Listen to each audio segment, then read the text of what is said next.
Students, आज हम हमारे यूनिट 4 का चैप्टर जो है गेम्स, इसको पढ़ेंगे। इसमें गेम्स के बारे में बताया गया है, स्पेशली एक क्रिकेट के गेम के बारे में बताया गया है, उसके एक प्लेयर के बारे में बताया गया है।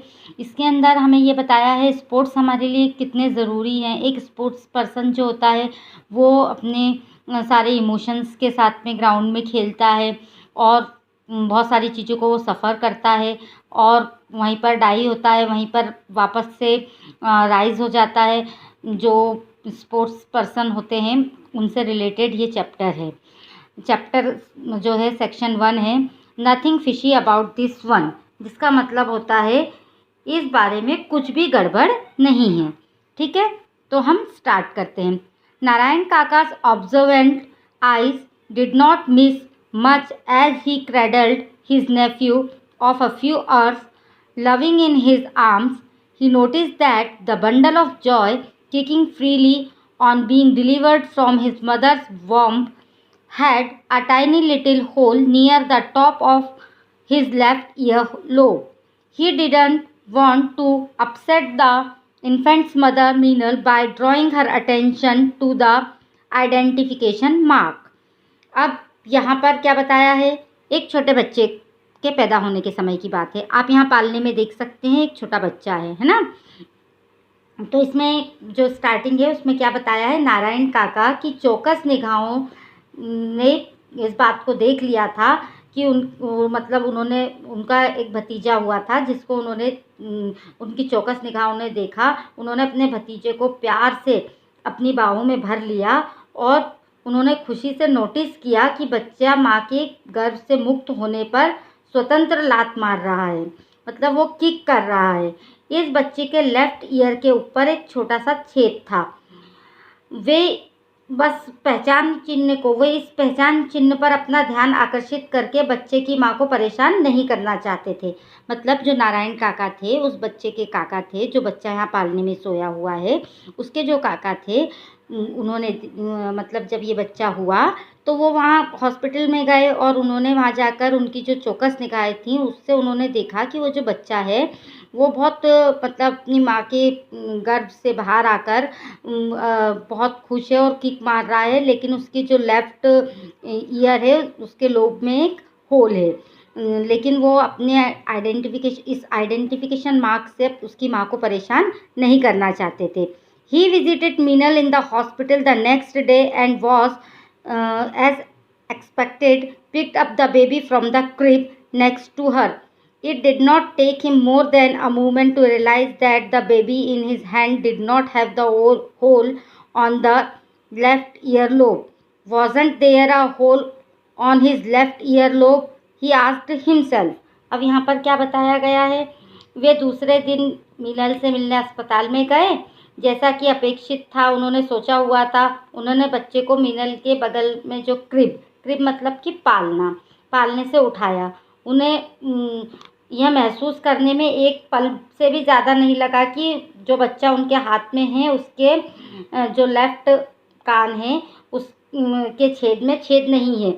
उन्होंने अपने आप से पूछा ऐसा कि क्या उसके लेफ्ट कान में के छेद पर छेद नहीं है, ऐसा उन्होंने बोला। Carrying out another inspection of the child, surely there is a mixup. दूसरी बार परीक्षण करने पर उन्होंने सोचा कि निश्चित रूप से यह मिक्सअप है, मतलब बच्चा बदल गया है, ऐसा उन्होंने सोचा। क्योंकि जब वो पहले आए थे तो उन्होंने क्या देखा था कि उसके जो कान जो लोब है उसमें एक छेद था। लेकिन जब दूसरे दिन वो आए तो उन्होंने देखा तो जिस बच्चे को उन्होंने अपनी गोद में उठाया था उसके कान के लोब में छेद नहीं था। तो उन्होंने क्या सोचा कि निश्चित ही यह बच्चा बदल गया है। He did not lose more time and raised an alarm as quietly as he could. Even in the best of times, a maternity ward knows little peace, and this was a full-blown crisis. Beldam broke loose. All nurses and attendants in the ward were summoned to take part in the search. In her bed, Meenal grew tense. She was not sure was Narayanji had summoned the head nurse and what he had told her in hushed tones. अब यहाँ पर क्या बताया गया है, ज़्यादा समय ना गवाते हुए उन्होंने आहिस्ता से अलार्म को चुपचाप से उठाया। यहाँ सब जानते हैं कि मैटरनिटी वार्ड में शांति रहती है, थोड़ी शांति रहती है, और यह एक बड़ा संकट था। बेल्डम जो है वो मतलब उनका आपा जो है वो खो गया था, वो लूज़ हो गया था। सभी नर्सों और अटेंडेंट्स को उन्होंने बुलाया और इस मतलब खोज करने के लिए उन्होंने कि बच्चे की खोज की जाए, इसके लिए उन्होंने बुलाया। जो मीनल थी उसको, उसका तनाव जो था वो बढ़ गया, वो टेंस हो गई। वो सोचने लगी कि नारायण जी ने हेड नर्स को क्यों बुलाया है और इतनी हर्ष्ट आवाज़ में क्या कहा है, मतलब ऐसे तीखे स्वर में उन्होंने उससे ऐसा क्या कहा है। The head nurse addressed a meeting and her staff immediately set out in search. Meenal noticed that each one of the nurse a little reluctant, but complying with her superior's advice, went up to each crib and looked closely at each infant. Some did their best to wear blank looks on their faces, but try as they did, they could not wish the worry crisis away. अब यहाँ पर उन्होंने क्या बोला है कि जो मीनल ने नोटिस किया कि हेड नर्स ने एक मीटिंग बुलाई, उस खोज के बारे में बात की और सारी नर्सों को उन्होंने जो कि अनिच्छुक सी लग रही थी उन लोगों से कहा, सब सारे पालनों को चेक करने के लिए उन्होंने सब पालनों में जाकर चेक करने के लिए कहा कि ऐसा जिसके ईयर के लोब में एक छेद है ऐसे बच्चे को वो सर्च करें। कुछ लोगों ने मतलब अपने चेहरे पर ब्लैंक लुक वियर किया हुआ था, मतलब एकदम खालीपन था किसी किसी के चेहरे के ऊपर।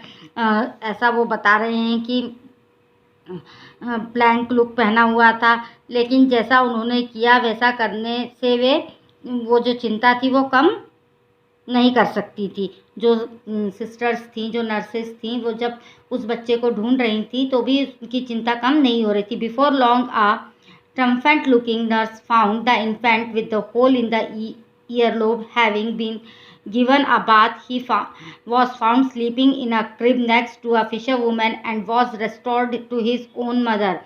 Narayan Kaka had saved the day. What if he didn't been as observant? What if the infant was not born with a tiny hole on his left earlobe? Simply stated, history would have been different. Well, it would never have been made. अब यहाँ पर क्या बताया है, कुछ समय पहले एक विजयी दिखने वाली जो नर्स थी, नर्स ने बच्चे को कान में छेद के साथ पाया। मतलब जो एक नर्स थी उसने एक बच्चे को कान में छेद है ऐसा पाया। नहलाने के बाद उन्होंने देखा कि बच्चा एक जो फिशर वूमेन मछुआरी के पास वाले पालने में सोता हुआ पाया गया था वो बच्चा। नारायण काका ने जो पूरा डे था उसको सेव किया।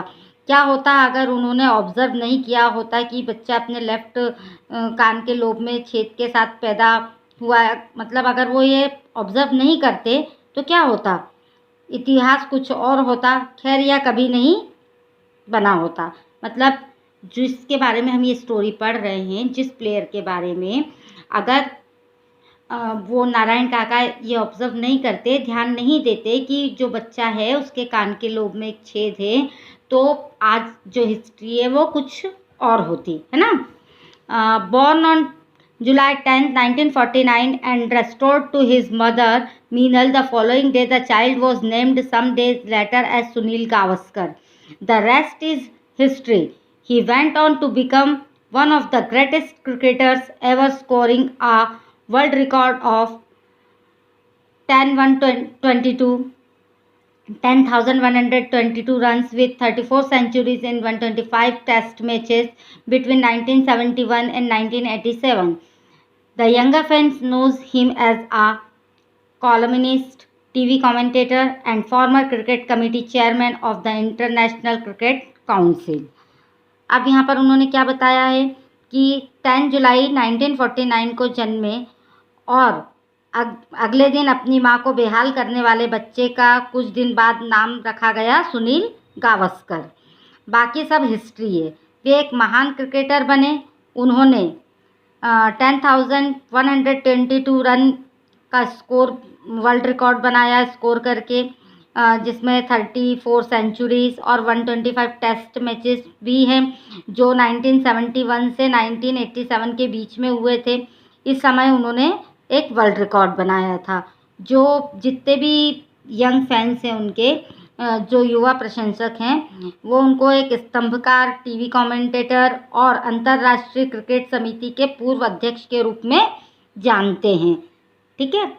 इन his biographical book Sunny Days, Sunil Gavaskar wrote, I may never have been a cricketer and this book would certainly not have been written if an eagle-eyed relation Narayan Masurekar had not come into my life the day I was born। जो उनकी autobiography मतलब आत्मकथा, जो अपने आप के ऊपर लिखी जाती है। ठीक है। उन्होंने अपनी आत्मकथा जो बुक है सनी डेज सुनील गावस्कर, उसमें लिखा है कि उन्होंने लिखा है कि मैं कभी भी क्रिकेटर नहीं बन सकता था और यह बुक भी नहीं लिखी गई होती अगर चौकस निगाह वाले नारायण मसूरकर अगर मेरे जीवन में ना आए होते जब मैं पैदा हुआ था। ऐसा उन्होंने बताया। तो स्टूडेंट्स, आज हम यहीं तक इस चैप्टर को पढ़ेंगे। नीचे जो सुनील गावस्कर ट्रू लीडर, यहाँ से इसको हम नेक्स्ट पार्ट में कल समझेंगे। तो आई थिंक स्टूडेंट्स, आपको समझ में आ गया होगा कि ये स्टोरी किसके बारे में है। एक स्पोर्ट्स पर्सन सुनील गावस्कर, जो कि एक बहुत महान क्रिकेटर हैं, उनके बारे में ये स्टोरी है। ठीक है। Thank you.